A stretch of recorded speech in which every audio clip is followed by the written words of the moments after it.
welcome to It Could Have Been Great and Message Received from Steven Universe. I want to reiterate how many spoilers there are in this. So, if you don't want to get spoiled for Steven Universe, leave! Leave now! We'll give you a second to leave. Here we go.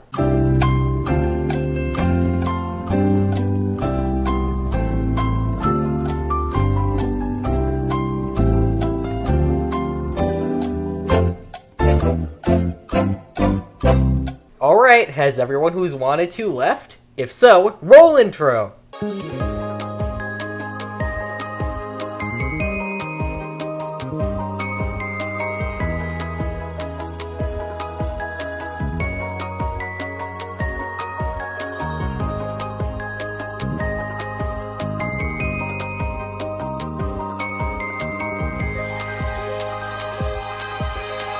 Well, it's officially a brand new year. We've had a lot of fun in 2015, but it's time to draw that year to a close and bring in a brand new 2016-ified batch of videos. And much like last year, we're going to be starting it off with Steven Universe.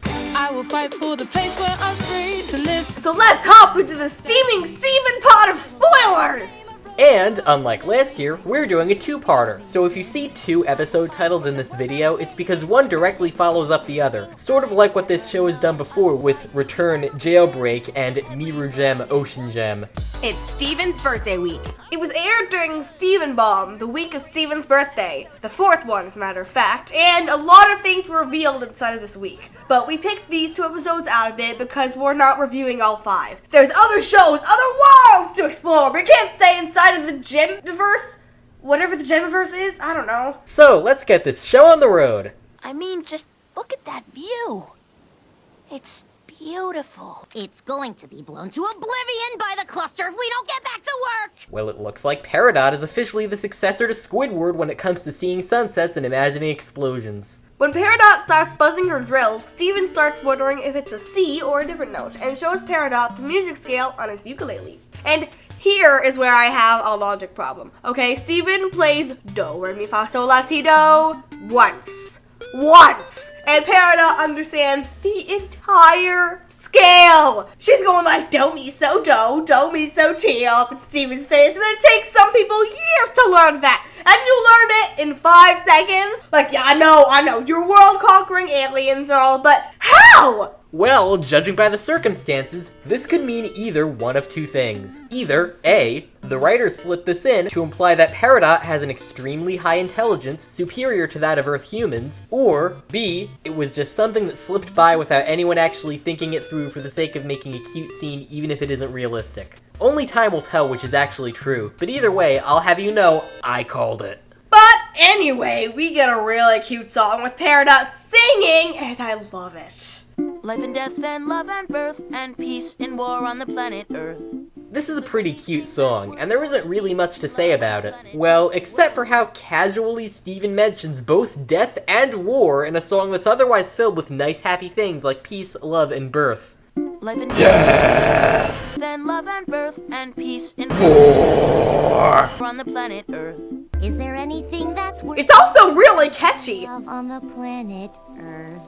It cuts to them finishing up the drill, and when Garnet pats Peridot on the back, saying good job, Peridot flinches away. Everybody else finds it just as a funny joke, but there was an actual reason for why Peridot flinches away. You remember a while back when Peridot had limb enhancers? Yeah, way back when before she was small. When they were fighting at the Galaxy Warp, Garnet literally took Peridot by the chest and by the stomach with her giant hands and crushed her to death.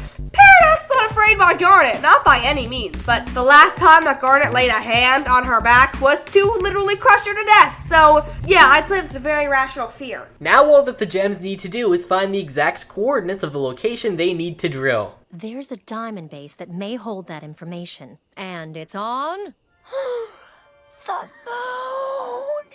Whoa, wait a minute. Wasn't there a whole episode about Steven's dad banning him from space travel? Well, his dad isn't here right now, and I think that's the point. Lion, can you make us a special super warp to the moon? Come on, Lion, we gotta do this to stop the cluster. If we don't, there's gonna be no more Earth. No more fun times with your pals. No more lion liquors. No more naps. Yeah, we lions don't care one bit about the fate of the planet, having fun with friends and eating good food, but take away our naps and you're dead meat. I think that's one of my favorite parts of the episode. So, Lion, after realizing that his naps will be taken away at the end of the world, teleports all the gems to the moon.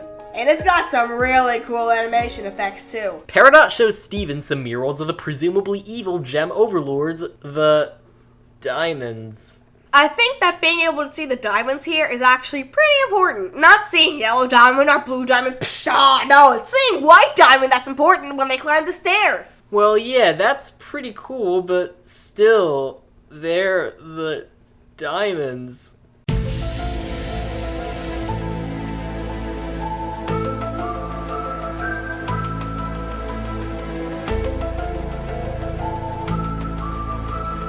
Illuminati confirmed!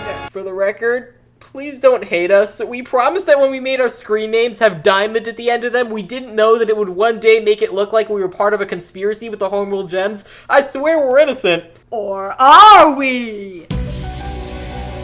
The gang continues to climb the stairs, walking past a room with a seemingly moon in it, and end up in the control room. While Peridot finds the coordinates of the cluster, she seems a lot more impressed and overjoyed at the sight of gem technology than the rest of the group. Well, yeah, because she's a Peridot. They've been theorized to not be extremely important gems on Homeworld, maybe even on a Pearl or a Ruby level, so it makes sense. Combine that with how, as this two-parter progresses, it becomes clear that Peridot, as a Homeworld gem, essentially worshipped the Great Diamond Authority, and you get a subtle but informative picture of the kind of pride that Homeworld wants gems to have in their leaders, their technology, and their society. So, as Peridot goes into full-on fangirl mode when she gets up the original plan for the Earth colony, she done goofs up. She starts talking about how great this colony could have been. Like, why did you shut it down? And then starts calling out Rose Quartz.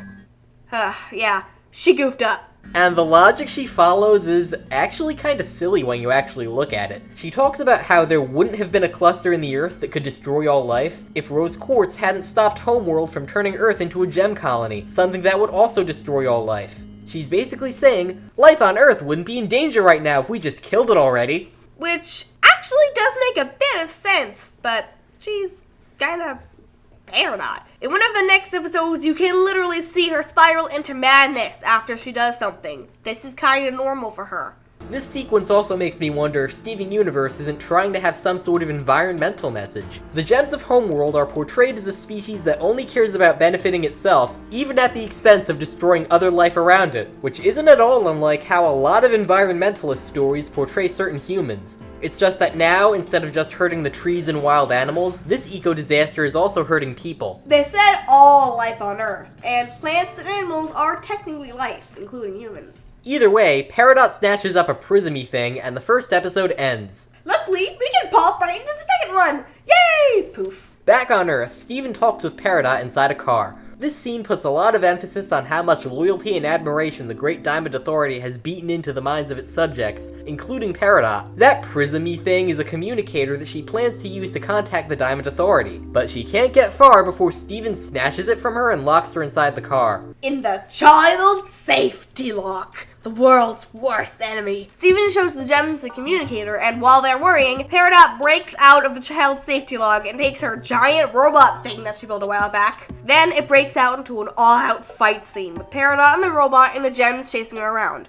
It's a pretty fun few minutes, and all the while, Steven is very upset about how Peridot betrayed his trust. And it's nice to know that even when he's angry, Steven is still adorable. Aww. Which in a way makes him not all that different from Peridot. Peridot and Steven wrestle for a bit, but Peridot gets a hold of the communicator and rings up Yellow Diamond. This is the Yellow Diamond control room. That's Yellow Diamond?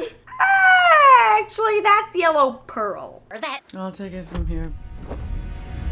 Oh, well, that makes a lot more sense. The fandom's actually been obsessing more over Yellow Pearl than Yellow Diamond. And Blue Pearl, too, to be honest. Blue Diamond is all elegant and mysterious. And then we got Yellow Diamond over here, who's literally just an angry giraffe. I love Steven Universe so much. Now here's where Peridot's conflicting loyalties really come into play. She tries to be faithful to her homeworld, but her affection for the crystal gems just keeps creeping in. She tries to convince Yellow Diamond not to destroy the Earth, to no avail. And after Yellow Diamond scolds Peridot for wasting her time and orders her to let the cluster go unharmed, we get to the one scene in this episode that everyone won't stop talking about. Apparently more than you! You Claude!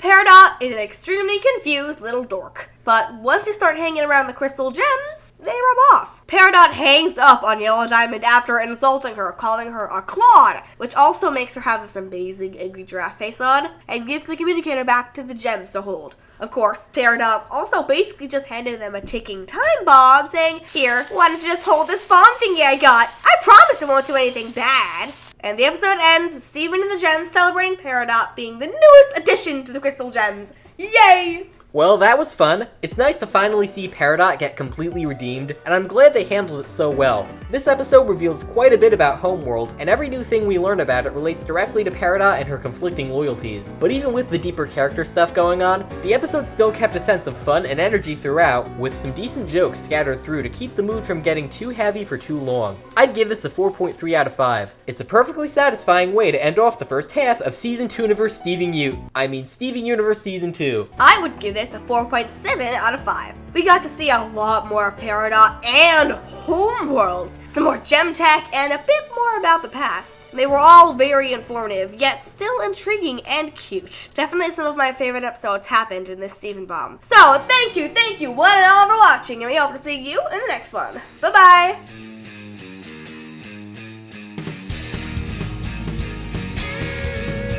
When I light my afterburners, I'm a bullet whizzing by.